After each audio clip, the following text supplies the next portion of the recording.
എന്തൊരു മാമ ചുമ്മാ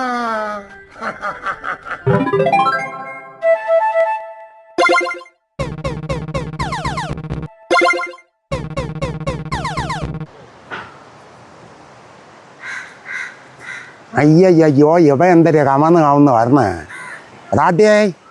റാട്ടി ചേർക്ക എന്തൊരു അമ്മ എന്തരടാ ഒരു വിഷമം പോലെ. എനിക്കെന്നും വിഷമം തന്നെയല്ല അമ്മ, എനിക്ക് വിഷമിക്കാനല്ലേ യോഗം. എടാ എന്തൊരു വിഷമം ഉണ്ടെങ്കിലും മാമൻ്റെ അടുത്തോടാ പരിഹരിക്കാന്നല്ലേ ഉള്ളൂ. നിങ്ങളെ കൊണ്ട് ഈ പരിഹരിക്കാൻ പറ്റില്ല അമ്മ ഈ കാര്യം. എന്തരാണ് എൻ്റെ ഇപ്പോഴത്തെ വിഷമം?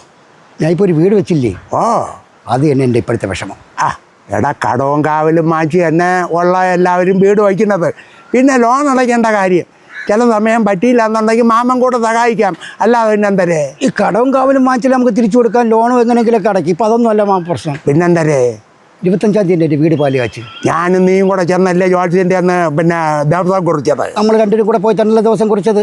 ഇപ്പം എന്തായാലും പറ്റി? ഞാൻ ചെന്ന് സന്തോഷമായിട്ട് നാട്ടുകാരെ വിളിക്കണമല്ലോ, വീട്ടുകാരെ ബന്ധുക്കളെയൊക്കെ വിളിച്ച്. പിന്നെ ബന്ധുക്കളെയും വിളിക്കണം. അതുപോലൊരു ചടങ്ങുണ്ടല്ലോ, ഈ പണിക്കാരെ വിളിക്കണം. അയ്യോ പണിക്കാരെ അത് ചടങ്ങല്ല, പിന്നെ തീർച്ചയായിട്ടും വിളിച്ചിരിക്കണം. ഞാൻ ഈ വാനം വെട്ടണ അവൻ മുതൽ കൺട്രാക്ട് മേശേരി കൊത്ത എല്ലാവരും ചല്ലി എടുക്കണവരവരെ വിളിച്ചേ. നിനക്ക് ഈ സിമന്റ് ഇറക്കിയും ചല്ലി ഇറക്കിയ യൂണിയൻകാരന്മാരെ വിളിച്ചാടാ? എല്ലാവരും വിളിച്ചു അമ്മ. അപ്പൊ സംഭവം ഗംഭീരമാകാൻ തന്നെ തീരുമാനം. ഞാൻ പറഞ്ഞു നിങ്ങളെല്ലാവരും കൂടെ സന്തോഷമായിട്ട് വന്ന് സഹകരിച്ച് ഞാൻ ആദ്യമായിട്ട് കഷ്ടപ്പെട്ടൊരു വീട് വയ്ക്കുകയാണ്, നിങ്ങളൊക്കെ അനുവാദം ആശീർവാദം വേണമെന്ന് പറഞ്ഞു. അപ്പൊ അവരൊക്കെ എല്ലാം സന്തോഷമായി കാണുമല്ലേ? അവർക്ക് സന്തോഷമായെന്ന്. പിന്നെന്തരേ ഈ പാലുകാച്ചിൻ്റെ ഡേറ്റ് നിങ്ങൾ ആരെടുത്ത് ചോദിച്ചിട്ട് കുറിച്ചു. അതെന്തെങ്കിലും നോട്ടിക്കടാ, അവന്മാരുടെ അടുത്ത് വായിക്കുന്നേ. ഞാൻ പറഞ്ഞു ഞാനും എൻ്റെ മാമനും കൂടെ പോയാണ് ഡേറ്റ് കുറിച്ചത്. അപ്പം എന്തെങ്കിലും പറഞ്ഞേ? മാമനും മച്ചമ്പിയൊക്കെ വീട്ടിൽ.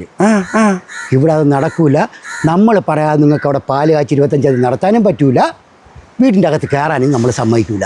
അതെന്തല്ല അങ്ങനെ പറഞ്ഞത്? അപ്പം ഞാൻ പറഞ്ഞു എൻ്റെ പേരിലുള്ള വസ്തു, ഞാൻ കഷ്ടപ്പെട്ട് വച്ച വീട്, നിങ്ങളെ പണിക്ക് വെച്ച് നിങ്ങൾക്ക് അന്നുള്ള കൂലി ഞാൻ തന്നു.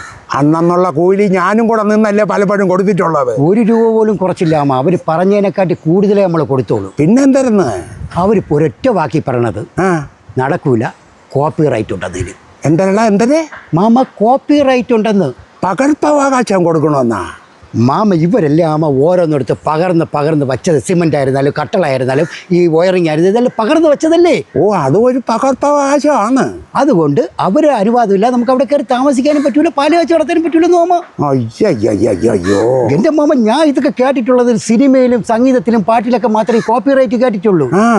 ഈ വീട് വയ്ക്കുന്നതിലൊക്കെ കോപ്പി റൈറ്റ് വരണത് ആദ്യമായിട്ട് മാമ ഞാൻ കേൾക്കണത്. പണ്ട് സിനിമയിലും സംഗീതത്തിലും മാത്രമേ ഉണ്ടായിരുന്നുള്ളൂ. ഇതിപ്പോൾ തുടങ്ങിയതാകുമ്പോൾ ഈ ഏർപ്പാട്.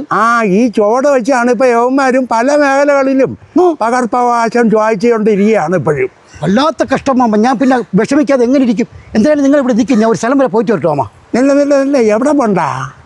ഇനി എനിക്ക് പോറ്റിയെ കൂടെ വിളിക്കണം പൂജയ്ക്ക്. എന്തായിരുന്നേ? പൂജയ്ക്ക് പോറ്റിയെ കൂടെ വിളിക്കണ്ടേ? അങ്ങനെയല്ല കാര്യം നടക്കൂ. എന്തായാലും നോട്ടിക്ക് പോറ്റിയെ വിളിക്കുന്നു പൂജയ്ക്ക്?